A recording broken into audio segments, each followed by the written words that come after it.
चुटकी बजाने से, मंत्र चैंटिंग करने से, कोई उपाय टोटका करने से लक्ष्मी की वर्षा नहीं हो सकती। एक लेडी लक होना ही सही है आज के समय में, ज़्यादा लक की इस तरह से आना मनुष्य जीवन में जाने अनजाने कुछ ऐसी गलतियां जरूर कर जाता है जिससे कि उसका पतन लिखा जाता है।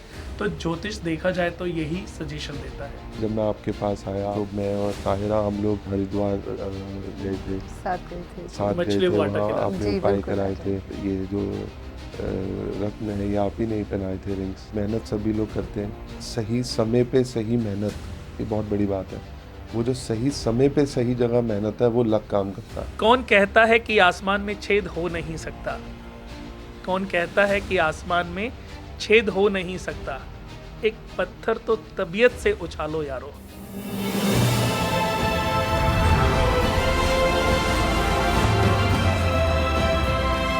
Astro with Kunal.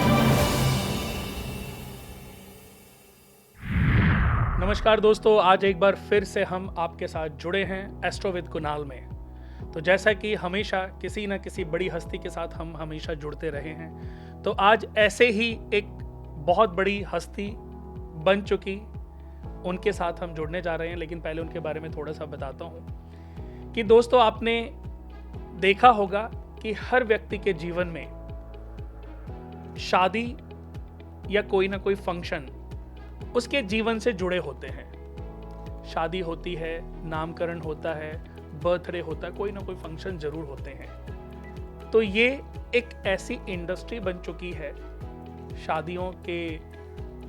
आज के समय पर बहुत बड़े बड़े इवेंट्स होते हैं और बहुत सारे फंक्शंस होते हैं। बहुत सारे इवेंट्स इंडिया में भी होते हैं और बहुत सारे इवेंट्स बाहर विदेशों में भी होते हैं।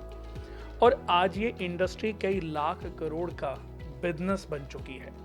बहुत सारे लोग ऐसे हैं जिन्होंने हमारे देश में बहुत बड़ी बड़ी भूमिकाएं निभाई हैं, अपना बहुत बड़ा बड़ा योगदान दिया है।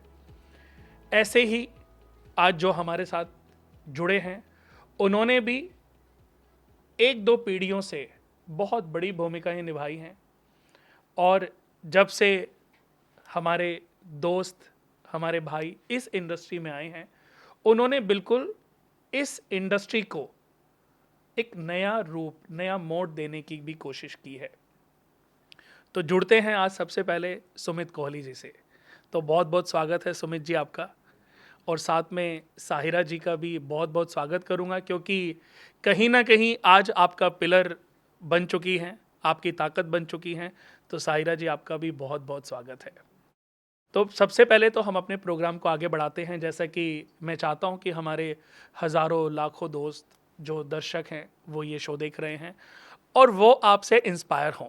इस शो को इस मंच पर लाने का जो एकमात्र उद्देश्य है वो ये है कि आप हमारे दर्शकों को मोटिवेट करें, उनका मार्गदर्शन बने, वो इंस्पायर हों आपसे, और वो भी जीवन में जीरो से बुलंदियों तक छूने वाला जो सफ़र है उसको तय करें।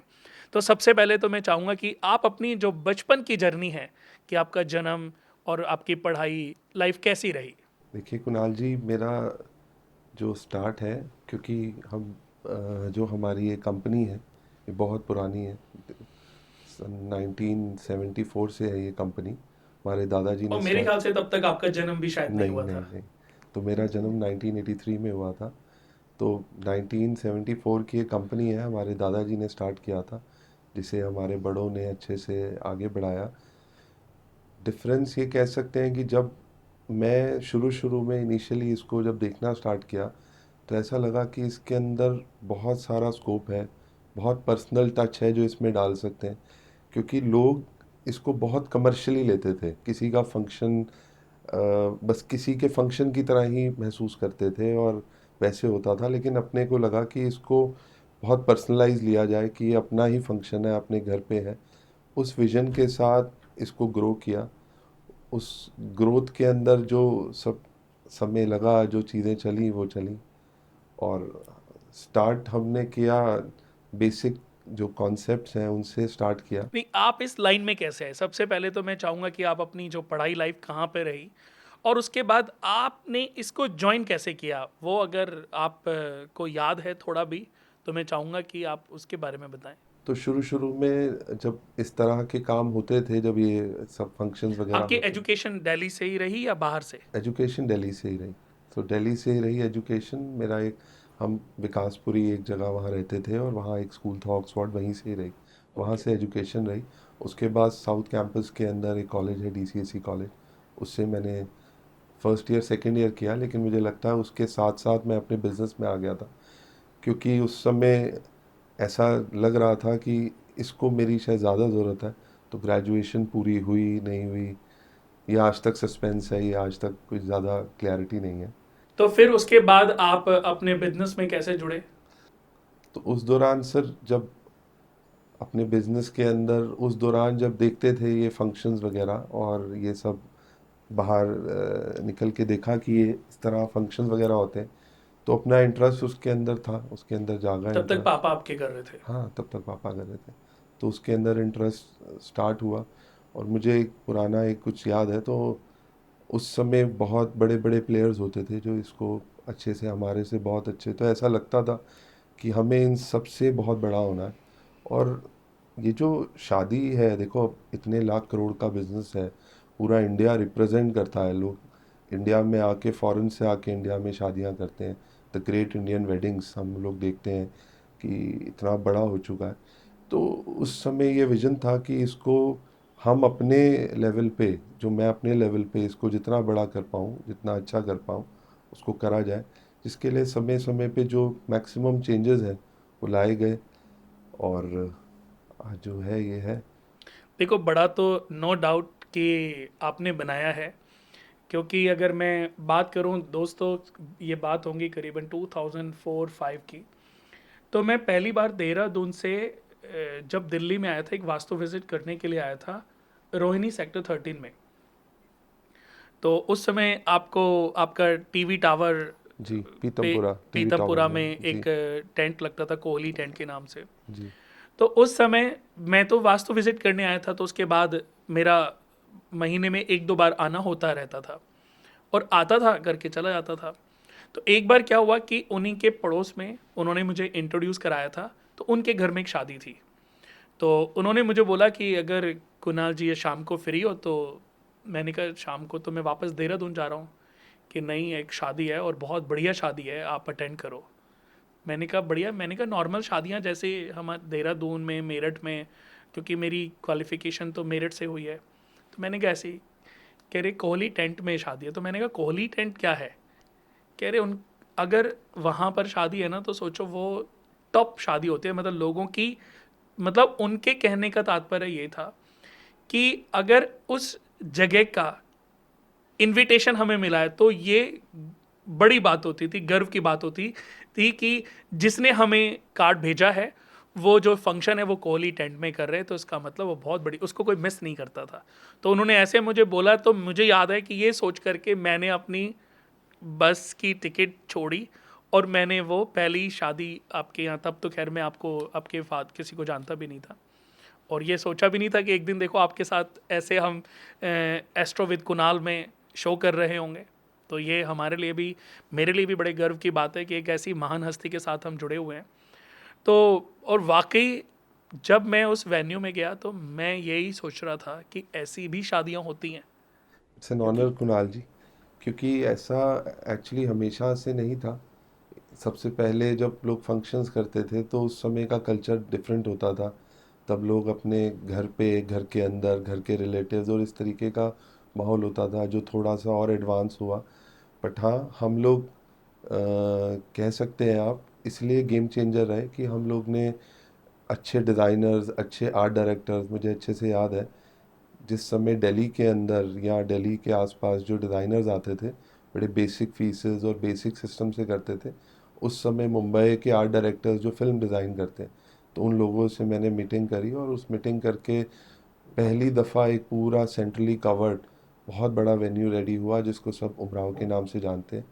उमराव के अंदर उमंग कुमार जी हैं, जिन्होंने दिल्ली में शायद किंगडम ऑफ ड्रीम्स अगर सुना हो, या कई फिल्म्स हैं जिसके सेट डिज़ाइन, जैसे सावरिया मूवी थी, मैरी कॉम के डायरेक्टर थे। अच्छा। हाँ, तो ये मेरे आर्ट डायरेक्टर थे उस दौरान, इन्होंने मेरे लिए उमराव डिज़ाइन किया था। इस तरीके से एक गेम चेंजर हुआ। लोगों को जहाँ पहले वेदर में परेशानी रहती थी, बारिश है तो प्रॉब्लम है, वो पूरा सेंट्रली कवर्ड एसी एक फर्स्ट मेन्यू जो आया था, उसके बाद लोगों ने उसको रेप्लिका ही किया, जो आज तक एक्चुअली चल रहा है। उमराव तो सच में आज के समय में तो ब्रांड बन चुका है। और मैं बात करूँ दोस्तों, कुछ समय पहले की, करीबन ये 2-3 साल पहले की, या मेरे ख्याल से लॉकडाउन से पहले की बात है, जब आपका प्लानिंग थी कि इंडिया के बाहर आप अपने 2-3 इवेंट्स जो है प्लान करोगे, 2-3 वेन्यू जो है, और बहुत अच्छी प्लानिंग इनकी चल रही, उस पर पूरी इन्होंने रिसर्च की हुई थी, क्योंकि अपनी पूरी स्ट्रेटजी बना करके ही सुमित जी डिसीजन लेते हैं। और ये मेरे को बड़ी अच्छी बात लगती है कि पहले अपना रूपरेखा तैयार करते हैं, उसके बाद ये स्टेप लेते हैं। तो एस्ट्रोलॉजिकल हमने बहुत सारा डिस्कशन किया, लेकिन उसके बाद इन्होंने जब मोदी जी को मेक इन इंडिया के नारे के साथ, अपने देश को आगे बढ़ाने के नारे के साथ देखा, तब इन्होंने एक मीटिंग की कि कुणाल जी, अब मैं इंडिया के बाहर करना नहीं चाहता, मुझे अपने देश को अपनी ग्रोथ के साथ सपोर्ट करना है। मैं चाहता हूं कि हम दूसरी कंट्रीज़ को पैसा क्यों दें।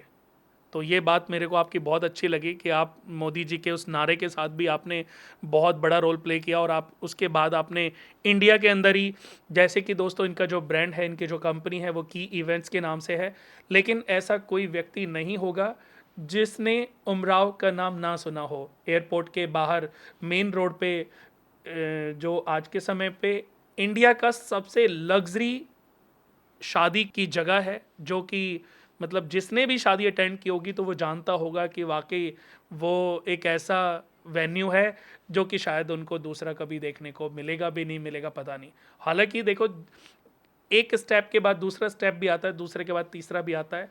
तो ज़िंदगी में ऐसा नहीं कि किसी चीज़ के ऊपर कुछ नहीं हो सकता, लेकिन जब तक उससे ऊपर कोई कुछ लाएगा, उनकी सोच तो लगातार काम कर रही है। अभी और भी कुछ इनकी प्लानिंग्स हैं, तो चंडीगढ़ में, आगरा में, और कहाँ कहाँ पर आपके वेन्यू हैं? सो हम लोग दिल्ली के अंदर सर दिल्ली के अंदर 4 लोकेशंस पे हैं दिल्ली के अंदर। इसमें उमराव है, ईस्ट दिल्ली है, सेंट्रल दिल्ली है। इसके अलावा आगरा के अंदर हम लोग, यूपी आगरा के अंदर 2 जगह पे लोकेटेड है हम लोग। पंजाब चंडीगढ़ के अंदर अभी रिसेंटली ज़ीरकपुर के अंदर हम लोग आ रहे हैं। इसके बाद फर्दर के अंदर हैदराबाद का काफ़ी। हैदराबाद तो ज़रूर करना चाहिए, क्योंकि मेरे को याद है कि मेरे कुछ क्लाइंट्स जो हैं वो जुबली हिल्स में रहते हैं। मैं खुद ही, मतलब मैं और एक क्लाइंट्स हैं Reddy, Mahesh Reddy ji is a very close to connect my family. तो मैं उनको पहली बार जब मैं मिला तो वो घर पे आए थे किसी संकल्प करने के लिए, तो हमारी बेटी को मिले, कामाख्या को। तो उन्होंने स्पेशली बोला था कि बेटी को ज़रूर लेके आना आप। तो मैं उनके घर की वास्तु विज़िट करने गया था। तो हैदराबाद तो मतलब एक अलग साम्राज्य बना हुआ है, और उनका जो घर था, मतलब समझ लो कि सपनों में ऐसे घर होते हैं शायद। तो बड़ा मुझे खुशी मिली कि इतने, और उनके साथ आज हमारे इतने अच्छे कनेक्शंस हैं, इतने अच्छे तो मुझे लगता है कि वहाँ तो शादी आपको अपना वेन्यू ज़रूर प्लान करना चाहिए। तो लकीली सर मैं अपने ट्रेड को, अपने काम को लेके बहुत पैशनेट हूँ। तो मैंने पैन इंडिया ट्रैवल करा अभी पीछे रिसेंटली। मुझे लगता है कि कोई ऐसा स्टेट नहीं छोड़ा, हर जगह एक अलग कॉन्सेप्ट है वेडिंग्स का। जैसे हम हैदराबाद मार्केट की डिस्कस कर रहे थे, वो आउटराइटली दिल्ली मार्केट से बिल्कुल ही डिफरेंट है। उनका एक कॉन्सेप्ट, कल्चर अलग है वेडिंग्स का, लेकिन अच्छा है। अपनी ही इंडिया में, जैसे अभी हम बता रहे थे, माननीय प्रधानमंत्री जी ने एक स्लोगन दिया वेड इन इंडिया का, तो उससे काफ़ी इंस्पायर होके, क्योंकि हम और हमारे ट्रेड के बहुत सारे ऐसे लोग हैं जो शादियाँ इंटरनेशनली लेके जा रहे थे, वो सब रुके हैं। सब लोग इंडिया के अंदर आए हैं। इवन दो हम यहाँ, हमारे जैसी और भी कई ऐसी एजेंसीज है जो इंटरनेशनल डिज़ाइनर्स को बुलाती थी इंडिया, और उनसे सर्विसेज लेती थी और उन्हें पे करती थी। उस चीज़ का भी काफ़ी रोक लगा जब से ये वेड इन इंडिया का स्लोगन हमारे प्रधानमंत्री जी ने दिया है हमें। तो हम लोग सब अब इंडियन डिज़ाइनर्स, इंडियन लोग। और ये तो देखा जाए सुमित जी, बहुत अच्छी बात भी है, क्योंकि मैं, मेरे यूएस में, यूके में, यूरोप में, ऑस्ट्रेलिया, न्यूजीलैंड, इतने क्लाइंट्स रहते हैं, मैं इतनी विजिट करता हूँ, तो वो लोग इंडिया में आके इस अपने भारत के कल्चर को अपनाते हुए कि कम से कम हम शादी के रिचुअल्स जो हैं, जो अपने संस्कृति अपने बच्चों को दिखा पाएँ, वो अपने इन रिचुअल्स को अपने भारत के अंदर पूरा करना चाहते हैं, शादी की जो रस्में हैं उनको पूरा करना चाहते हैं। तो मैं देखता हूँ कि वो तो हमारे देश में आकर के, हमारे क्या उनका भी देश है, वो अपने देश में आकर के शादियाँ कर रहे हैं। और हमारे देश में पीछे मैंने देखा है काफ़ी एक होड़ सी लग गई थी कि मैंने इटली में करी है, मेरे भतीजे ने इटली में करी है, तो मैं अपने बेटे की शादी जो है पेरिस में करूँगा। तो ये भेड़ चाल थी। और कहीं ना कहीं मोदी जी के इस नारे के साथ कि made in India wedding in India, तो अभी इस नारे के साथ कहीं ना कहीं ये चीज़ें फिर से, क्योंकि मैंने देखा है कि लोग मोदी जी की बातों से बहुत प्रेरित होते हैं, उनसे प्यार रखते हैं। देखो ठीक है, राजनीति अपनी जगह चलती है, लेकिन उनकी शब्दों का जो वजन है, लोग उनसे प्रभावित होते हैं और उनको वैल्यू भी देते हैं। क्योंकि उसके बाद मैंने देखा है बहुत शादियों का जो बाहर का, जो मैं देखता था कम से कम साल के 5 7 10 कार्ड तो ऐसे होते थे जो इंडिया के बाहर होती थी, 3 3 4 4 दिन। तो अब मैंने देखा है कि अब इंडिया में वो चीज़ें बढ़ती जा रही हैं। अब जितने भी चाहे बड़े लोग हों, वो सब इंडिया में ही अपनी शादियों को, अपने बच्चों की शादियों को कर रहे हैं। कई ऐसे बिजनेस हाउसेज हैं कुणाल जी, आप देखें अगर, कई ऐसे बिजनेस हाउसेज हैं जिनके पहले सभी ये इवेंट्स बाहर ही होते थे। अभी कुछ शादियां बहुत हाईलाइट हुई, वो सब इंडिया के अंदर की वजह यही है, जो वेड इन इंडिया का नारा है, और उसके ऊपर अब वेडिंग सब इंडिया के अंदर ही लोग करा रहे हैं। और अच्छा है सर, आप ये देखें जो इंटरनेशनली लोग रहते हैं, ये जो वेडिंग है सर, ये एक एक एहसास है, एक मोमेंट्स है। हर इंसान जब उसके घर बिटिया होती है तो वो एक तब से प्लानिंग स्टार्ट कर देता है उस मोमेंट्स की, कि एक दिन इसकी शादी, उसके लिए सेविंग्स, ये वो। तो जो कल्चर, जो अटैचमेंट यहाँ वेडिंग्स के अंदर हम देखते हैं, इंटरनेशनल में सभी जगहों की रिस्पेक्ट करते हुए, लेकिन यहाँ जो रिचुअल्स और जो चीज़ें हैं वो काफ़ी अच्छी हैं, काफ़ी टची हैं। तो इसलिए भी लोग इंटरनेशनली अब इंडिया ट्रैवल करते हैं वेडिंग्स के लिए। हमारे इंडियन वेडिंग्स को जैसे जिस कल्चर से होती हैं उसको एंजॉय करते हैं अच्छे से। तो ये फैक्ट है सर। देखो चीज़ें कहीं ना कहीं बढ़ती तो जा रही हैं।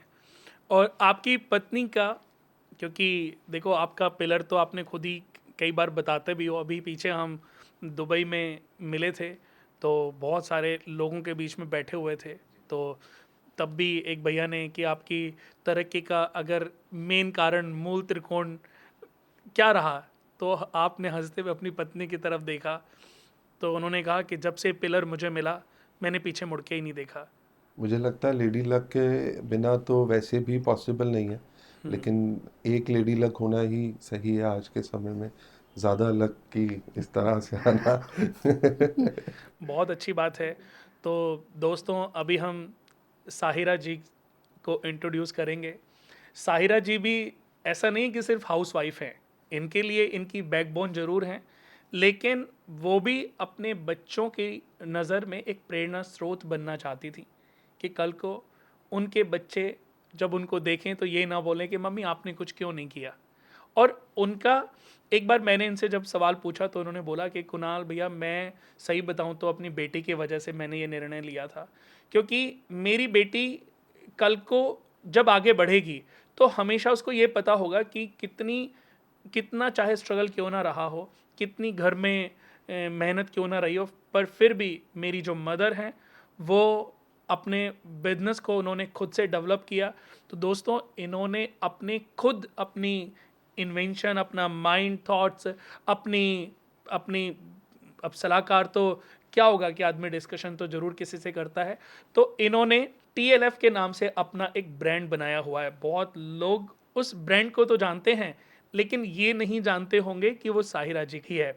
द लग्जरी फ्लोरेट्स के नाम से वो इनका ब्रांड है, और बहुत बड़े अच्छा लग्जरी फ्लावर एक पोर्टल बन चुका है। तो मैं चाहूँगा कि आप भी हमारे दर्शकों को सबसे पहले तो अपनी जर्नी बताएं कि आपकी एजुकेशन कहाँ से रही, कैसी रही, और आपकी लाइफ में अच्छे पति, अच्छे तो खैर आप बुरे तो नहीं बताओगी क्योंकि शाम को खाना भी देना है पर फिर भी कैसे आप दोनों मिले और आपके ये जो बिजनेस को चूज करने का डिसीजन, ये जर्नी कैसी रही? बहुत सारी लेडीज आपको देख रही हैं, बहुत सारी लड़कियां आपको देख रही हैं, आपकी बेटी भी हो सकता है कि इस शो को देखेगी, तो आप एक उनका आइडल बन जाएं। बिल्कुल।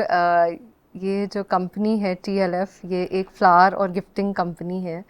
एंड ये चीज़ स्टार्ट हुई काफ़ी टाइम से था कि कुछ करना है लाइफ में, बट बच्चे छोटे हैं तो करते हैं, देखते हैं कभी हो पाएगा। बट देन ऑफ कोर्स सबसे बड़ा सपोर्ट मेरे हस्बैंड का ही रहा है, वो आज भी है। बहुत पुशिंग है, बहुत मोटिवेशनल है। एंड इसमें I don't have a doubt in that. उनको ये था कि कुछ तो करना है लाइफ में। एंड दोनों बच्चे ही मेरे सपोर्टिंग हैं। डॉटर मेरी बड़ी हो चुकी है, अब 16 इयर्स की है, तो उसको जब वो देखती है तो she is more motivated that you know आप कुछ करोगे तो I will also do something in life. And आज की डेट में जितनी भी हमारी इंडियन मदर्स हैं, ऐसा नहीं है कि सिर्फ घर देख रहे हैं, घर आज भी वो पूरा देख रहे हैं, बच्चे देख रहे हैं, बट साथ ही काम को भी आगे लेके जा रहे हैं। And this is very important अपने खुद के लिए, अपने बच्चों के लिए। एक बार मेरे बेटे ने बहुत छोटे होते थोड़े साल पहले मुझसे पूछा था, जैसे सब बच्चों को पूछते हैं ना, what will you become in life. तो once he asked me, mamma what will you become in life, and I didn't know the answer till then. So this is one thing, flowers which has always attracted me and always added beauty everywhere. And किसी को भी कोई gift देती हूँ तो शुरू से बचपन से मेरा है, मैं उसमें कभी नाम नहीं लिखती, कि एक प्रेजेंटेशन ऐसी हो कि जिसके पास भी जाए तो बताओ ये साहिरा का गिफ्ट है। तो ये एक रिचुअल है जो शुरू से ही रहा है अनकॉन्शियसली। एंड आई थिंक वो अब प्रोफेशनली उसको करा तो बहुत अच्छे से निकल के आ रहा है। एंड ऑफ कोर्स बिना हस्बैंड की सपोर्ट के नहीं हो सकता। एंड ये सभी के लिए है कि घर की सपोर्ट हो एंड खुद का एक मोटिव हो तो डेफिनेटली आगे हम बढ़ सकते हैं लाइफ में। आपकी एजुकेशन कहाँ पे रही?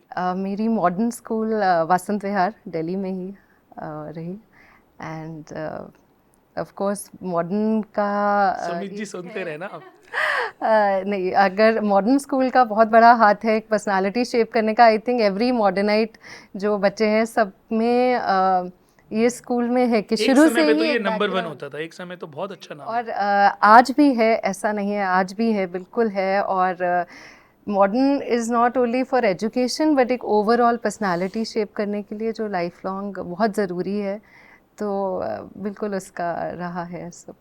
और सुमित जी से आपकी मुलाकात, आपकी अरेंज मैरिज है, लव मैरिज है? Arrange marriage arrange marriage, pure arrange marriage है। जी जी जी। बट रिश्ता होने और जब आप दोनों ने एक दूसरे को पसंद किया तो देखना हुआ था कि घर वालों ने डिसाइड कर दिया था, शादी हो गई थी? नहीं नहीं, देखना हुआ था क्योंकि हम बहुत हमारी एज बहुत कम थी जब शादी हुई। आई थिंक मैं 22 का था और ये 18.5 साल की थी जब अच्छा। हमारी, हाँ, लेकिन जी। हमारी प्योरली अरेंज मैरिज हुई थी। तो आपने पहली बार एक दूसरे को देखा, आपके मन में कुछ था कि करूं कि ना करूं, अभी सोचूं? आपने तो हाँ कर ही दी होगी। ऐसा ही कुछ था। आप तो कुछ It was- बोलोगे भी तो न दर्शकों को विश्वास होगा ना मुझे। नहीं, मेरा अभी वेट बढ़ा हुआ है, पहले जब मेरा वेट ठीक था तो नहीं, भाभी को देख के, मैं भाभी को देख के सिर्फ ये कह रहा हूँ कि आपने जब उनको फर्स्ट टाइम देखा होगा तो मुझे लगता आपने तो पापा कल ही कर दो। मन में लड्डू फूटा। मन में लड्डू फूटा। नहीं, it was very instant and destined है। देखो आज एक we are not very big, इतनी एज नहीं है जितना हमारे बच्चे बड़े हो चुके हैं, काम में हम आगे बढ़ रहे हैं। और ये एक अच्छा है जो आज की डेट में वो ट्रेंड चेंज हो चुका है, बट हमारे लिए वर्क करा बहुत परफेक्टली। तो कुणाल जी, बहुत जल्दी ये समझ आ गया था मेरे को कि मुझे बिजनेस में आना है। एक्चुअली जब 10th के बाद, 10th के एग्ज़ाम्स के बाद जब लोग एक्चुअली पार्टियां एंजॉय कर रहे थे, तब मैंने अपना ऑफिस तब भी ज्वाइन कर लिया था। अच्छा। जी। तो मैं 12th के बाद कॉलेज गया, जैसे मैंने बताया आपको कि 2 साल किया भी, लेकिन उस दौरान बिज़नेस में इतना ज़्यादा इन्वॉल्व हो गया था और मज़ा आ रहा था काम करके। जब काम कर रहे थे तो चीज़ें आगे बढ़ रही थी, नए नए आइडियाज़ आ रहे थे, नाम बढ़ रहा था। जैसे आपने बताया ये पीतमपुरा, तो ये ऐसा कहना पूरा तरह गलत नहीं होगा कि ये कहीं ना कहीं मेरा इसके अंदर एक रोल था, जो पीतमपुरा और ये इस तरीके का, या ये जो उमराव वाला डिसीजन है, या आपने इधर बाईपास पे भी था जी और इधर अनमोल आपका के नाम से, और जी रजौरी गार्डन में भी पहले। रजौरी में, हाँ सर ये भी है। बेसिकली मैं एक कंपनी हूँ, या मैं एक इंडिविजुअल हूँ जो कंपनी चलाता है, जो कस्टमाइज शादियाँ करता है, जो बड़ी शादियाँ होती हैं, जो हम लार्जर देन लाइफ कह सकते हैं, जो हम सुनते हैं, देखते हैं, फ़ोन में आते हैं अच्छा, उसके। अभी आपको कुछ दिन पहले हम एक शादी में मिले थे, किसी एक शादी के लिए हम गए, तो हम थोड़ी देर के लिए बैठे थे, तब आपने बताया था कि अभी आपने किसी के लिए पिरामिड और एक वो बनाया था पूरा। हाँ अभी रिसेंटली एक ऐसा फंक्शन था जिसमें बना, उससे पहले किसी के लिए जापान बनाया था पूरा। सो बेसिकली वो जापान वेडिंग करना चाहते थे, लेकिन वही वो अपना वेड इन इंडिया, तो वो पूरा जापान, क्योंकि उन्हें बहुत टेस्टफुली करना था, तो उन्होंने एक एरिया के अंदर प्रॉपर एक जापान बनवाया था, पूरा एक कॉन्सेप्ट, और उसमें बहुत बहुत अच्छे से वो काम हुआ। इनफैक्ट इसके अलावा आप ITDC, Ashok hotel, government of India के लिए जो बड़े इवेंट्स होते हैं वो लकीली हम लोग करते हैं।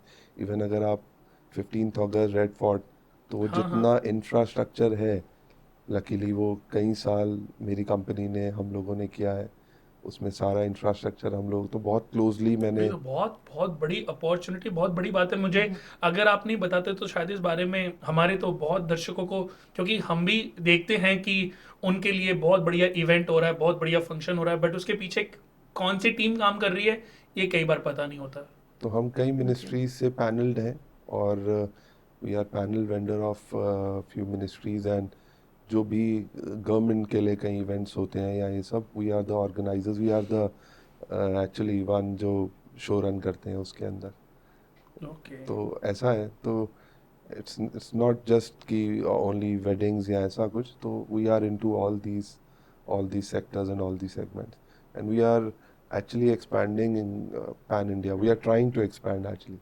तो हम दिल्ली से बाहर, शायद हम एक इकलौती ऐसी कंपनी है जो आज 3 स्टेट्स में अपनी प्रेजेंस क्लेम करती है, और 4 स्टेट की तैयारी में है। कोई ऐसी बात जो आपने बचपन से या स्टार्टिंग लाइफ से आपने सपना देखा हो और अभी तक वो पूरा ना किया और उसे पूरा करना चाहते हो, तो कोई ऐसा अभी सपना आपका बचा हुआ है? बहुत सारे सपने बचे हुए हैं अभी, उसी की रेस है, उसी में लगे हुए हैं, लेकिन मैं अपने ट्रेड को, अपने काम को बहुत एंजॉय करता हूँ। तो होपफुली, क्योंकि हम अच्छा कर रहे हैं, हम पर्सनली इतना इन्वॉल्व रहते हैं क्लाइंट्स के साथ, इतना ज़्यादा हम लोग समझते हैं फीलिंग्स, होपफुली वो जो सपने हैं वो भी धीरे धीरे एक दिन ज़रूर अचीव होंगे। जो मेहनत करता है उसका हर सपना पूरा होता है। हमेशा मैं एस्ट्रोलॉजी की बात करता हूँ तो मैं तो अपने दर्शकों को ये बात बोलता हूँ कि चुटकी बजाने से, मंत्र चैंटिंग करने से, कोई उपाय टोटका करने से लक्ष्मी की वर्षा नहीं हो सकती। ये मूल मंत्र नहीं है। लक्ष्मी यानी कि लक्ष्मी का मतलब दोस्तों सिर्फ धन भी नहीं है। लक्ष्मी धन का एक रूप माना गया है, धन एक रूप मात्र है, लेकिन सुख, शांति, सुख, समृद्धि, वैभव, ये सब लक्ष्मी के अलग अलग रूप हैं। सिर्फ पैसा उसका रूप नहीं है। तो लक्ष्मी चंचला भी है, पैसा जितनी तेजी से आता है उतनी तेजी से चला भी जाता है, बट उसके अलावा भी कि पैसा तो आया पर उसके साथ में सुख, शांति, सुख, समृद्धि, वैभव भी आपके घर में बना रहे, मेल जोल बनी रहे, प्यार बना रहे, एक जुटता बनी रहे, एक दूसरे के लिए आप ताकत बने रहो। तो ये लक्ष्मी के बहुत सारे रूप हैं, बट चुटकी बजाने से नहीं आता, कोई मंत्र पढ़ने से नहीं आता, जितनी मर्जी आप जादू टोने कर लो, तंत्र मंत्र कर लो, नहीं आएगा। बट मेहनत करने का फल एक ना एक दिन आपको जरूर मिलेगा। किसी ने एक बहुत प्यारा शेर मुझे बहुत प्रभावित करता है। कौन कहता है कि आसमान में छेद हो नहीं सकता? कौन कहता है कि आसमान में छेद हो नहीं सकता? एक पत्थर तो तबीयत से उछालो यारो। कि जब तक आपका विश्वास, इसको लॉ ऑफ अट्रैक्शन भी कहते हैं। अभी मेरी जो वाइफ हैं उनकी पीएचडी भी पूरी हुई है, उनका आचार्य भारतीय विद्या भवन से उन्होंने आचार्य भी किया और उसके बाद उनकी पीएचडी भी पूरी हो गई। तो वो, ऐसा जरूरी नहीं है कि मेरी और उनकी चीजें मैच करती हों, वो अपनी चीजों के लिए वो मेरे से डिस्कशन करती है। तो मुझे कोई चीज अगर, यूं तो हमारे यहाँ 100, 150, 200 पंडित काम करते हैं, तो बहुत सारी चीजें जो मेरी मैच नहीं करती, मैं नहीं समझता हूं, तो मैं मना कर देता हूं। जब मेरे थॉट्स अलग हो सकते हैं, बट ऐसा भी मैं कभी किसी को ये बात नहीं बोलूंगा कि आप मेरे थॉट से आप इंस्पायर हो या मैं जो बोल रहा हूँ वही सही हो, कि आपके पास अपनी वजह होनी चाहिए, पर मेरे पास अपनी वजहें हैं। तो अगर मेरे पास अपनी वजह है तो मैं अभी जब तक मुझे कोई प्रॉपरली, कोई प्रैक्टिकली कोई सूत्र नहीं मिलेगा, मुझे बहुत बार ऐसे हमारे आर्ग्यूमेंट्स होते, डिस्कशन होता है, आर्ग्यूमेंट तो नहीं बोलूंगा, पत्नी से या अपनी टीम से तो आर्ग्यूमेंट क्यों करना। जी। बहुत बार ऐसा है कि डिस्कशन होता है, बट कई बार डिस्कशन मेन जो सॉल्यूशन है वहां तक नहीं पहुंच पाता, दोबारा के लिए हम छोड़ देते हैं कि फिर कभी इसका डिस्कशन करेंगे। तो मैंने देखा है कि 50% तो आदमी के जो कर्म हैं वो काम करते हैं। जी बिल्कुल। उस बचे हुए 50% में 25% में आपके नेचर, आपके दान, आपके जो अर्जित पुण्य हैं, आपके माता पिता के साथ किया गया व्यवहार, आपके अपने भाई बंधुओं के साथ किया गया प्यार, आपके बच्चों के साथ, आपकी पत्नी के साथ जो भी उनको मान सम्मान आप सही रूप से देते हो, तो ये 25% काम करती हैं चीजें। अब बचे हुए 25% में 10% ज्योतिष है, 5% वास्तु है, 2% न्यूमरोलॉजी है, 1% सामुद्रिक शास्त्र हो गया, इस तरीके से 25% में। और अगर मैं इसको 25 से 20 ले जाऊं, 15 ले जाऊं, 10 ले जाऊं, तो साहिरा जी, सुमित जी, ये कोई बड़ी बात नहीं है। क्योंकि मैंने ऐसे, आप अभी देखोगे मेरे कंप्यूटर में दुनिया के, वर्ल्ड के जो सबसे रिचेस्ट लोग हैं, चाहे वो बिल गेट्स हैं, वॉरेन बुफे हैं, मुकेश अंबानी हैं, धीरूभाई अंबानी हैं, पुराने बिरला हैं, या वर्ल्ड क्लास जो लोग हैं, उन सबकी डिटेल्स, उनकी कुंडली को सर्च करना, रिसर्च करना, मैंने देखा है कि उन्होंने ना बहुत सारी पूजाएं की, ना बहुत सारे अपने इन एस्ट्रोलॉजी में पढ़े, ना उन्होंने कोई स्टोन पहने हुए, लेकिन फिर भी उन्होंने बुलंदियों को छुआ है। इसका तात्पर्य ये है कि ऐसा जरूरी नहीं है कि अगर आप ज्योतिष को फॉलो नहीं करते तो आप किस्मत को नहीं बदल सकते। उल्टा मुझे कभी कभी देखो, मेरा ज्योतिष इस फील्ड को अपनाने का एक वे, क्या सबसे बड़ा वे मेरा क्या था कि मैंने जब किसी को अपनी कुंडली दिखाई थी तो उसने मुझे भ्रमित किया, तो मैंने जब इसको पढ़ा तो मुझे लगा कि ये ऐसे नहीं था, ये तो ऐसे भी हो सकता था। किसी ने बोला काल सर्प पियोगे तुम तरक्की नहीं करोगे, पर एक किताब पढ़ी मैंने, उसमें लिखा था शिव की पूजा करने से भी काल सर्प दोष खत्म हो जाता है। तो ये सोच के मैंने शिव, वो तो पूजा उसने बताया, एक किताब ने बताया कि शिव के प्रेमी के ऊपर ये प्रभावी नहीं होता। मैंने शिव को अपना प्रेमी बना लिया, शिव, या मैं शिव का प्रेमी बन गया, मैं उनकी पूजा पाठ, उनसे इतना जुड़ गया कि उनको ही मैंने अपने सर्वे सर्वा मान लिया। आज मेरे कोई, आप पूछो मुझसे कि मेरे गुरु कौन है, तो मेरे गुरु शिव भगवान है। किसी ने बोला कि मैं किसी सत्संग में 1 में 2 में 4 जगह गया, उन्होंने बोला इनकी महानता इतनी है, इनकी पूजा इतनी होती है, ये बहुत बड़े इनको, मैंने कहा गुरु मैंने बना लिया, अब गुरु चेंज नहीं हो सकते। वो मुझे देंगे या नहीं देंगे, पर मेरे गुरु चेंज नहीं। जैसे मेरे पिता का सरनेम मेरे नाम के पीछे से आगे से हट नहीं सकता, उसी तरीके से मेरा गुरु भी चेंज नहीं हो सकता। वो अगर नहीं देगा तो इसका मतलब ये थोड़ी ना हम रोज गुरु चेंज करते फिरें। अगर वो मेरी परीक्षा ले रहे होंगे, मैं तो फेल हो गया, मैं तो कितने जन्म खराब कर लिए। तो ऐसे ही एस्ट्रोलॉजी में आने के पीछे मेरा एकमात्र मोटिव था कि मैं इस भ्रम को लोगों की नजर में दूर कर सकूं, भ्रम को हटा सकूं। लेकिन आज देखो इंस्टाग्राम, फेसबुक, यूट्यूब, हर कोई कि ये मंत्र जप करो लक्ष्मी की वर्षा ही वर्षा होगी। तो मैं ये देखता हूं कि उसके परिवार के कुछ लोग तो बेचारे बहुत ही फैमिली डिस्टर्ब है, सेंट्रो गाड़ी में घूम रहा है, फटे हुए जूते पहने हुए हैं, वो बोलता है लक्ष्मी की वर्षा तो पहले उसने अपने ऊपर क्यों नहीं करी। उसके ऊपर इतना कर्जा है कि वो अपने कर्जों से मुक्त नहीं हो पा रहा। क्योंकि इस इंडस्ट्री को मैं भी बहुत अच्छे तरीके से जानता हूं, मुझे भी करीबन 20-25 साल हो गए, बट मैं ये जानता हूं कि तरक्की का मूल मंत्र क्या है, वो आपके अपने कर्म है। ज्योतिष आपकी स्पीड को बढ़ाने का काम करता है, ज्योतिष आपको पथ देने का काम करता है, ज्योतिष आपके लिए एक मार्गदर्शक है। कैसे? जैसे आपके पिता ने कहा बेटा इस रास्ते को मत जाना, ये रास्ता जो है तो शॉर्टकट, बट लूटपाट बहुत है। आप नहीं माने, आप चले गए, रास्ते में लूट लिया। पैसे भी गए और जान मुश्किल से बची वो अलग। तो पिता का सजेशन हमने नहीं माना, तो ज्योतिष भी वही सजेशन है जो हमें सपोर्ट देने का कई बार काम करता है। बट सब्जी में जैसे नमक टेस्ट ले आता है, चाय में चीनी टेस्ट ले आती है, ऐसे ही जीवन में एस्ट्रोलॉजी, वास्तु, इनका प्रयोग करना चाहिए। हद से ज्यादा आपका शरीर खराब होने लगेगा। आपके साथ आज हम इस मंच पे जुड़े हैं, हमारा मेन उद्देश्य है, मेरा मेन उद्देश्य क्या है कि दुनिया को मैं ये दिखाना चाहता हूं कि बहुत सारे ऐसे लोग हैं जिन्होंने जब आप अपने बिजनेस में आके जुड़े जी। तब तो आप ज्योतिष को, मुझे नहीं लगता कि ज्योतिष को बहुत ज्यादा फॉलो करते भी होंगे या समझते भी होंगे या मानते भी होंगे।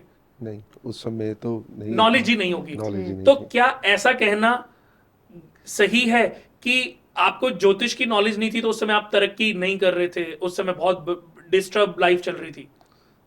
नहीं, ऐसा नहीं कह सकते। उस समय भी बढ़िया ही चल रही थी ना। ठीक चल रही थी। जब समय आता है, मेरा ये भी देखो मानना है कि जब मनुष्य का सही समय आता है, अपने आप घर बैठे भी पंडित मिल जाता है। आपको तो मैं ऐसे ही मिला हूं। मुझे बहुत अच्छी बात है सुमित भैया की कि इन्होंने, जब हम मिले, बातें हुई, इन्होंने सिर्फ मेरी बातों को सुना। तो इन्होंने, जब मैं जाने लगा तो गाड़ी में बैठते हुए, क्योंकि पापा ने बुलाया था मुझे फर्स्ट टाइम घर पे, वास्तु की कुछ उनके किसी ने कोई वहम डाल दिया होगा शायद, उसी वहम को दूर करने के लिए शायद पापा ने मुझे इनवाइट किया था। तो इन्होंने मेरी बातों को सुना। गाड़ी में बैठते हुए इन्होंने मुझे ये बोला कि कुणाल भैया, मैं ज्योतिष को, इन चीजों को बिल्कुल भी ना मानता हूं, ना मैंने इनको कभी फॉलो किया, लेकिन आपकी जितनी बातें सुनी है, मेरा मन करता है कि आपने शायद जो बोली है वो सच हो। सच है। कि ऐसा भी नहीं है कि मैं अंधविश्वासी हूं, बट ऐसा भी नहीं है कि आंख बंद करके बट मुझे लगता है कि शायद कुछ चीजें काम करती हैं। तो अगर जब मेरा विश्वास होएगा, जब मुझे लगेगा, तो मैं जरूर आपकी, क्योंकि मैंने कुछ सॉल्यूशंस आपको दिए थे कि चींटियों को आटा डालो, तो इन्होंने बोला जब मेरे को लगेगा तो मैं करना तभी चाहूंगा जब मैं दिल से करूं। तो मैंने भी इनको यही बोला, मैंने कहा दोबारा मेरा ये नंबर, मैंने कार्ड भी दिया था, मैंने कहा आप मुझे कॉल भी तभी करना जब आपको लगे कि आपका 1% से 10% मेरे ऊपर विश्वास बढ़ा है। बट प्रैक्टिकली आप 10 दिन 15 दिन करके देखो, आपको लगेगा कुछ चीजें अच्छी हो रही हैं तो इसको आगे फॉलो करेंगे। नहीं तो मैं भी अपने जैसे इतने सारी दुनिया में देखो लोगों को मिलता हूं, मैं उनके अंदर कभी कोई भ्रम नहीं डालता। मेरी कोशिश रहती है कि मैं इनको पहले एक स्टेप तक लेके जाऊं। जब एक स्टेप पर इनको समझ आएगा, ये अपने आप मेरी बताए हुए अगले 2 4 5 स्टेप को चुनेंगे। पर देखा जाए, मैं भी पिछले 20-25 साल में, जैसे आपने बोला, देखो रिसर्च कभी खत्म नहीं हो सकती। मेरी रिसर्च भी हमेशा यही रहती है कि मैं अपने दोस्तों को, अपने भाइयों को, अपने जो रिलेटिव्स हैं या अपने जो क्लाइंट्स हैं, उनको पथ कैसे दिखाऊं। जन्म कुंडली में सबसे पहले जो मेरी R&D है, जो रिसर्च है, वो सबसे बड़ी रिसर्च है कि हमें सिर्फ अपने प्रारब्धों से मुक्त होना है। अपने प्रारब्ध, उसमें जो हमसे पाप हुए, देखा जाए आज हम जिससे भी मैं मिलता हूं, सबसे पहले उनकी कुंडली देख करके उनके पूर्व जन्म के जितने भी ऋणों के साथ उनका जन्म हुआ है, उनको बोलता हूं कि ये सारे करो। किसी गाय को चारा खिलाना, मैंने आपको बोला भाभी किसी गाय को चारा खिलाकर क्या, ये उपाय है। मैं कहता हूं भले ये उपाय है या नहीं है, पर आपको चारा खिलाते हुए खुशी तो मिलेगी ना। जी बिल्कुल बिल्कुल। चींटियों को आटा खिलाना, 100 दिन 30 दिन लगातार 100 ग्राम आटा चींटियों को डालना, अपने वेट के बराबर आटे की गोलियां मछलियों को डालना, 100 डॉग्स को एक ही दिन में जाके खाना खिलाना। जैसे ही उसका मार्ग उसको मिलता है, वो अपने प्रारब्धों से मुक्त होता है, वो 10 स्टेप ऊपर चला जाता है। फिर उसके जो अच्छे ग्रह उसके लिए काम करना चाहिए, वो काम करने लगते हैं। अभी क्या हो रहा था कि आपकी 90% की गई मेहनत तो आपको फल दे ही नहीं रही थी, क्योंकि आपके कुंडली में क्रुअल्टी ऋण दोष लगा था, चंद्र केतु का चंडाल योग बना हुआ था, सूर्य राहु का ग्रहण दोष बना हुआ था। सूर्य राहु का ग्रहण दोष पिता के घर में, बिजनेस के घर में, चंडाल योग ग्रहण दोष चौथे घर में। किसी भी चीज को बताओ कि ग्रहण लग जाएगा, नजर लग जाएगी, हाय लग जाएगी, वो काम हो ही नहीं पाएगा। जो तरक्की आपकी आज है वो 10 साल पहले हो जानी चाहिए थी। आज आपके अपने 4-5 5 स्टार होटल होने चाहिए थे अकॉर्डिंग टू कुंडली, आज की एज में, बट अभी नहीं है। बट आने वाले समय में सबसे पहले आप अपने इन स्टेप्स को पूरा करोगे अगले 5 to 7 ईयर्स में। आज और जब हम उस समय मिलेंगे तब आपकी लाइफ बिल्कुल अपग्रेड, अगर आपने मेरी इन बातों को फॉलो कर लिया। और कोई उपाय नहीं, एस्ट्रो विद कुणाल की यही खास बात है कि इसमें उपायों का जिक्र ही नहीं है, सिर्फ अपना जी सजेशन, अपनी कर्म शैली, अपना व्यवहार, अपने विचार, अपना नेचर, इनमें परिवर्तन लाना है।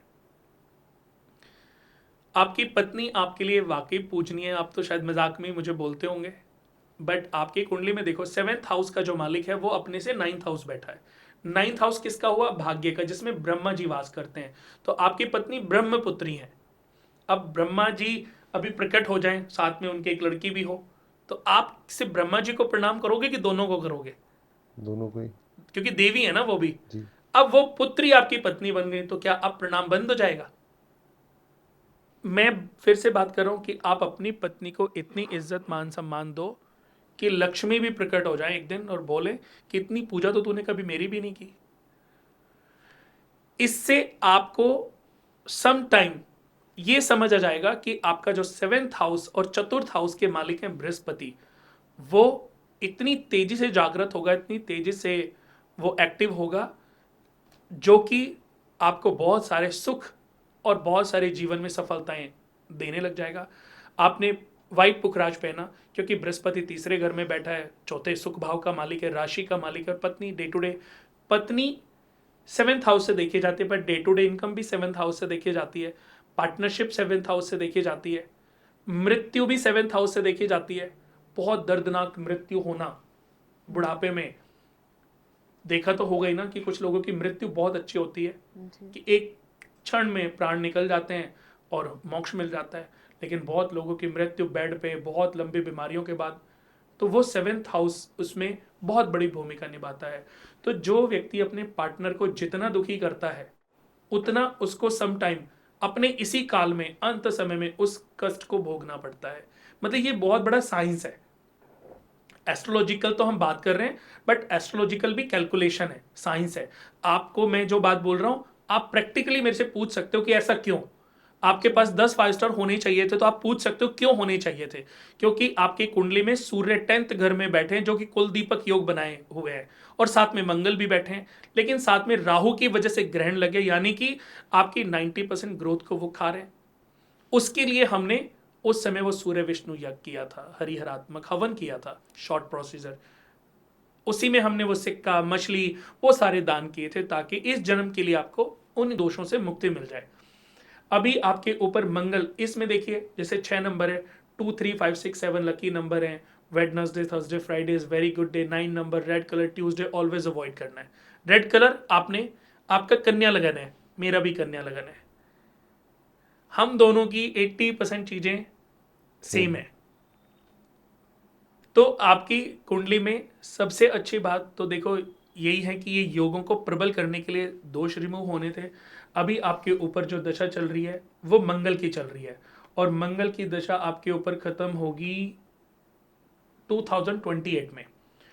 2028 के बाद आपके ऊपर शुरू होगी राहु की दशा 18 साल के लिए। और मैं बता दूं कि राहु की दशा 90% लोगों के ऊपर अच्छी नहीं जाती, बट जो 10% लोग हैं उनके जीवन में इससे बढ़िया तो कोई दशा नहीं होती। जो 10% लोग हैं वो कौन होते हैं? जिनके राहु 3 नंबर में होते हैं, जिनके राहु 3 नंबर में होते हैं, जिनके राहु तीसरे, छठे, 11वें घर में विद्यमान हो, और आपका राहु 3 नंबर में उच्च का बैठा है। आप किसी को भी पूछोगे, यू सर्च ऑन गूगल, तो राहु 3 नंबर में उच्च श्रेणी में हो गया, सबसे टॉप होता है। तो उन 18 सालों में आप 18 करोड़ भी कमा सकते हो, 1800 करोड़ भी कमा सकते हो, 18,000 करोड़ भी कमा सकते हो। आपके डिसीजन पे डिपेंड करता है। आपकी पत्नी का जो ब्रांड है वो भी बहुत फ्लरिश हो सकता है। अभी आपने सिर्फ एक ही चीज का ध्यान देना है कि आपने अपने घर के माहौल को बहुत सोफिस्टिकेटेड करना है, शांत करना है। 10 मिनट एवरीडे मेडिटेशन करो। आपकी कुंडली में जो ग्रहण दोष है, जब भी आप अपने घर से बाहर निकलते हो, अपनी पत्नी को, अपनी बेटी को या अपनी माता को, जब भी आप निकल रहे हो तो उनको देख के निकलना है। चाहे बेटी हो, चाहे वाइफ हो, चाहे मदर हो, और जय माता दी बोल के निकलना है। आपका 4th हाउस चार्ज होएगा, 4th हाउस एक्टिव होएगा तो आपको अपने आप, मैं कोई जादू नहीं कर रहा हूं, ये लिखा हुआ है, बट उसको एक्टिव करने का फॉर्मूला दे रहा हूं, की दे रहा हूं। आपकी तो कंपनी का नाम भी कीज Keys इवेंट्स। events। है ना, जी बिल्कुल। की इवेंट्स। की इवेंट्स। हाँ, Keys तो events। दोस्तों देखिए, इनकी तो कंपनी का नाम भी की इवेंट्स है, और इनको की, भाग्य की खोलने की मैं दे रहा हूं, क्योंकि मैं जानता हूं कि जब 10 साल के बाद ये 18,000 करोड़ के मालिक बनेंगे तो शायद 100 करोड़ तो मुझ पे भी आएंगे।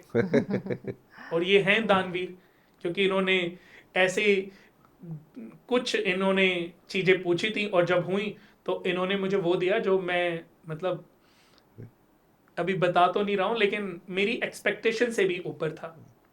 तो ये बहुत खुशी मिलती है। ऐसा नहीं है कि मुझे लगता है कि भगवान ने मुझे लोगों का पथ दिखाने के लिए भेजा है, बट जब मेरे कर्म अच्छे होंगे तो भगवान उन्हीं के माध्यम से मेरी किस्मत को भी अपग्रेड कर देगा, क्योंकि भगवान मुझे मेरे कर्मों का फल देगा। आज मैं उनके कर्मों का फल उनको दिलाने का एक मार्गदर्शक हूं, एक माध्यम हूं, तो भगवान कल मुझे भी उसका 100% कोई ना कोई फल जरूर देगा। तो आपने पन्ना और व्हाइट सफायर, हालांकि हमने एस्ट्रो विद कुणाल में अपने इस शो में तो इनका जिक्र बिल्कुल ना के बराबर ही रखा है, क्योंकि मैं ये चाहता हूं कि हम अपने कर्मों से, अपने नेचर से कैसे अपनी चीज़ों को ठीक कर सकते हैं, वो इसमें है। और दूसरा, पिता के साथ जितनी भी आपकी बहस होगी, उनको हार्ट और बीपी संबंधी प्रॉब्लम शुरू हो जाएंगी। आप नहीं चाहते कि उनको हेल्थ इश्यूज हों, तो उनके साथ आपने कभी भी तेज आवाज में बात ही नहीं करनी। आपको गुस्सा आ रहा है, जरूरी नहीं है, देखो आर्ग्यूमेंट हो सकता है, अच्छी बातों पे भी बुरी बातों पे भी, उस समय उस डिस्कशन को छोड़ दें, नेक्स्ट डे करें। और मंगलवार को कोई भी महत्वपूर्ण डिसीजन आप अपने ना लें। जब भी महत्वपूर्ण डिसीजन लेने हैं, कोई बड़ा डिसीजन, महत्वपूर्ण डिसीजन जो आपकी लाइफ पूरी जीवन से जुड़ा हो, वो आप वेडनेसडे को, थर्सडे को, फ्राइडे को, सैटरडे को, इन डेज में आप ले सकते हैं। ये डेज आपके लिए बहुत ही अच्छे हैं। ट्यूसडे ओनली अवॉइड करना है, क्योंकि हर व्यक्ति के सारे ग्रह अच्छे नहीं होते और हर व्यक्ति के सारे ग्रह खराब नहीं होते, तो ये आपके अच्छे हैं। फिर देखिए आपकी पत्नी की, आप एस्ट्रोलॉजी को क्या मानती हैं, कितना मानती हैं, और अपनी लाइफ को एस्ट्रोलॉजी के साथ कैसे जोड़ती हैं? एस्ट्रोलॉजी को मैंने एज सच कभी भी इतना नहीं माना था। जब एक बार कोई हमारे नोन लेके गए किसी एस्ट्रोलॉजर के पास, एंड उन्होंने देखते सार कुंडली बोला कि इन मेरे हस्बैंड को ही बोला, आपकी वाइफ काम करेंगी और बहुत आगे जाएगा काम। एंड मैंने सोचा इसमें तो कोई लॉजिक ही नहीं है, क्योंकि ऐसा बच्चे छोटे हैं और कुछ ऐसा डिसीजन भी नहीं है, और वो बात ख़त्म हो गई। और फिर जब आपसे मिले तो आपसे कई बार ऐसी बातें हुई जो आपने उपाय बताए या जो वो फॉलो करे, तो ये दोनों बातों को जब रिलेट करा तो एक्चुअली एस्ट्रोलॉजी है एंड हेल्प करती है। आपको मेहनत तो खुद करनी है, बट एक पाथ दिखाने में बिल्कुल एग्जिस्ट करती है। और ज़रूरी है कि जब ये जो काम है ये हम लॉकडाउन इसे से फॉलो करें, लॉकडाउन से पहले ही शुरू हुआ था, जो लॉकडाउन के के आसपास। आसपास ही हुआ जब वो था। खत्म हुआ था। जी जी जी, खत्म होने के ओके, टाइम। कोविड के टाइम के बाद आपने ये जी बिजनेस जी शुरू जी। किया। जी बिल्कुल। वैसे तो देखिए 2018 के बाद से आपका जो समय है, वो 18 में आपके ऊपर मंगल की दशा शुरू हुई थी। 2018 से 19 के जून तक ये समय बहुत अच्छा नहीं था, लेकिन 19 के जून से 20 भी अच्छा था, हालांकि वो कोविड में निकल गया। 20 से 21 भी अच्छा था। 22 के जुलाई से 22 के नवंबर ये थोड़ा अच्छा नहीं था, क्योंकि मंगल में केतु की अंतर्दशा थी। उसके बाद अभी आपका समय आपके बिजनेस के पॉइंट ऑफ व्यू से बहुत अच्छा है। जी आपकी गृह स्थिति बहुत अच्छी है। मकर लगन कुंडली है। शनि, देखिए ये भी आज अपने दर्शकों को भी मैं बताना चाहता हूँ, जो शास्त्रों में लिखा है, कई सारी बुक्स आपने पढ़ी होंगी, आपने कहीं से ज्योतिष को थोड़ा बहुत सीखा भी होगा, समझा भी होगा। शनि को छठे, 8वें, 11वें और 12वें घर का कारक माना गया है, यानी कि इन ग्रहों का कोई ना कोई स्थान भाव ऐसा है जिसमें उनको कारक माना गया है। जैसे अगर मैं सूर्य की बात करूं, तो सूर्य को प्रथम भाव में, 5th हाउस में और 9th हाउस में कारक माना गया है। चंद्रमा को चौथे घर में कारक माना गया है। मंगल को तीसरे घर में, छठे घर में कारक माना गया है। बुध को चौथे घर के बाद 10वें घर में भी कारक माना गया है। बृहस्पति को दूसरे घर में, 5वें घर में, 9वें घर में, 10वें घर में, 11वें घर में कारक माना गया है। शुक्र को 7वें घर में कारक माना गया है। शनि को छठे, 8वें, 10वें और 12वें घर में कारक माना गया है। बट मैंने कम से कम भी 4 से 5 हजार कुंडलियों पे मैंने रिसर्च की है कि जिनका शनि 11वें घर में बैठ जाए, जिनका शनि 11वें घर में बैठ जाए, वो जमीन से अपने आप को टॉप टू बॉटम लेके जा सकती है। या जितने भी लोगों को मैंने जीरो से राजा बनते देखा है, उनके शनि 11वें घर के होते हैं। आपको बहुत सारी कुंडलियों की मैं स्नैपशॉट भेजूंगा। इसलिए ये बात मैंने बोली कि दर्शकों, बहुत सारे लोग हैं जो ये मानते हैं कि छठे घर, 8वें घर, 10वें घर और 12वें घर के शनि कारक होते हैं। अगर वो अच्छे फल नहीं देंगे तो शायद वो बुरे भी फल नहीं देंगे।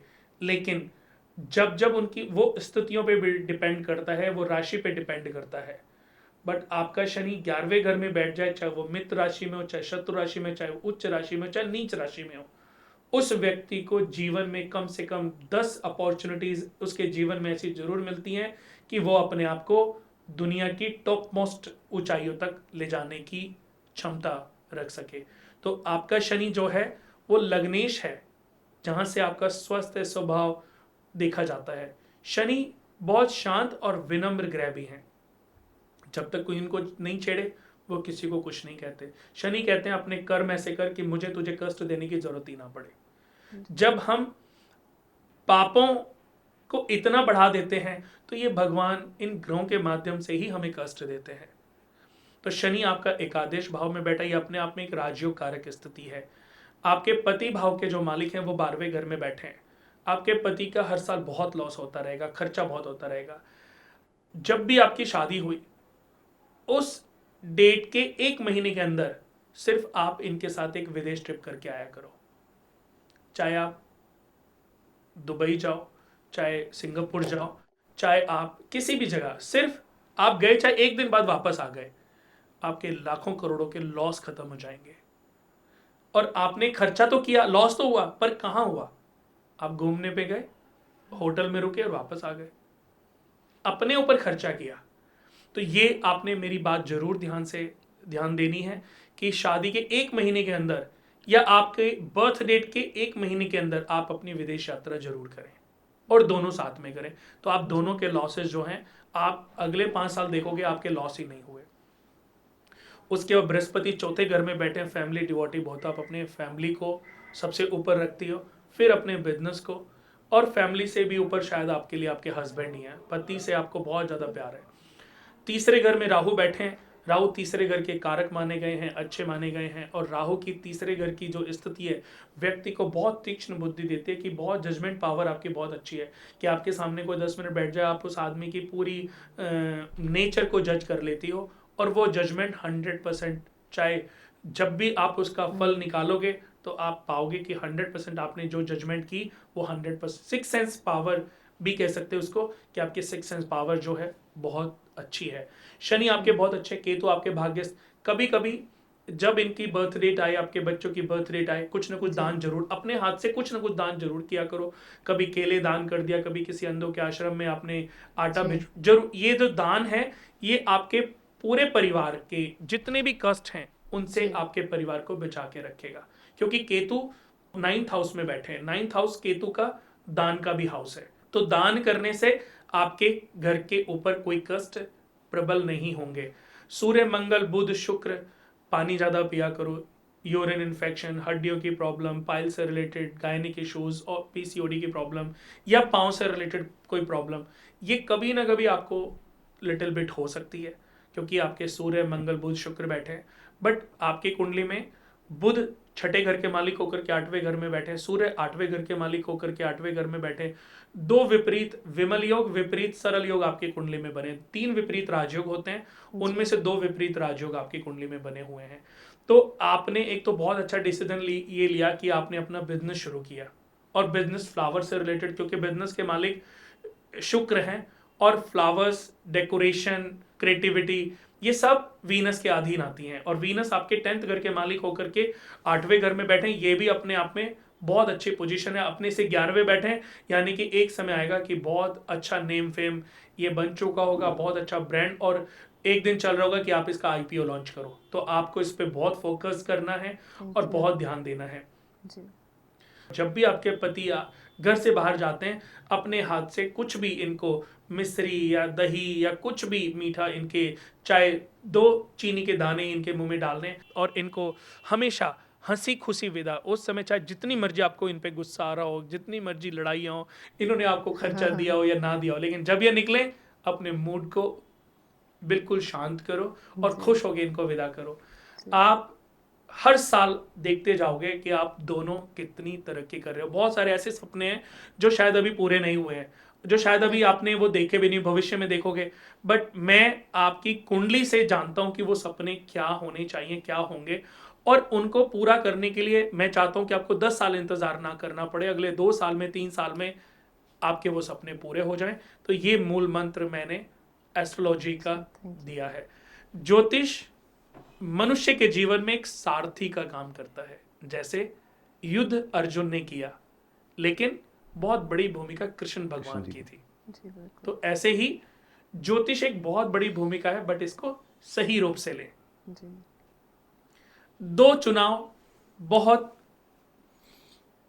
अच्छे थे, एक अर्जुन का और एक कर्ण का। कहते हैं कि मनुष्य के चुनाव ही उसका भविष्य निर्धारित करते, उसके भविष्य का निर्माण करते हैं। अर्जुन ने कृष्ण भगवान को चुन लिया, विजय पूजनीय हो गए जी। और कर्ण ने दुर्योधन का चुनाव किया। ये तो अपने चुनाव थे ना, उनके अपने डिसीजन थे। मृत्यु डिसाइड हो गई। यानी कि जब हम महाभारत में युद्ध देखते थे तो हम हीरो अर्जुन को मानते थे।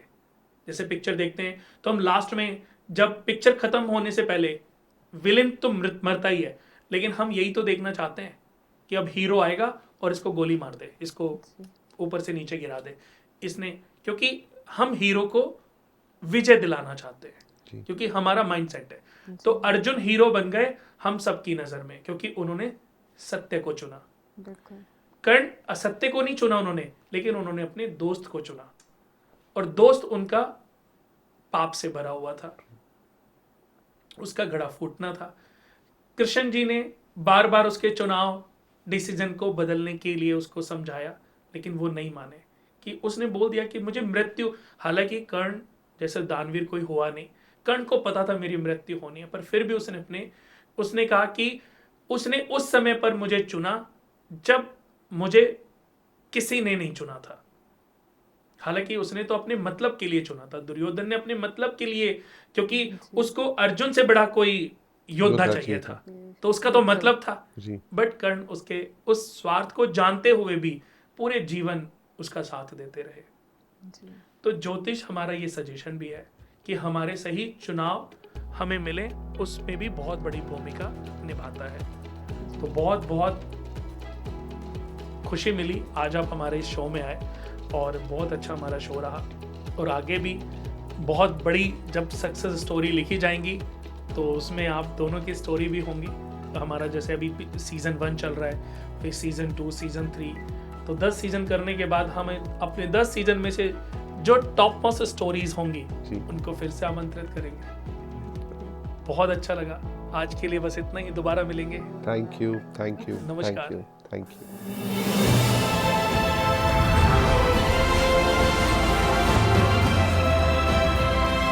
Astro with Kunal.